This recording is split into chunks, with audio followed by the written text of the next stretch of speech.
छोटे छोटे जानों के जख्म सिर्फ दिखाई नहीं देते थे, उनमें कीड़े पड़ रहे थे। दर्द बर्दाश्त से बाहर हो रहा था, पर ना आवाज़ थी ना मदद। तब एक दयालु इंसान ने उनकी हालात देखे और बस रुक नहीं पाया खुद को। जख्म साफ किए, कीड़े निकाले और हर पल उनके जीने की उम्मीद बना।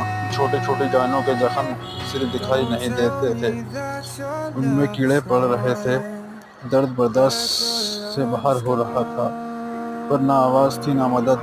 तब एक दयालु इंसान ने उनकी हालात देखे और बस रुक नहीं पाया खुद को। जख्म साफ किए, कीड़े निकाले और हर पल उनके जीने की उम्मीद बना। आज वो पपी फिर से मुस्कुरा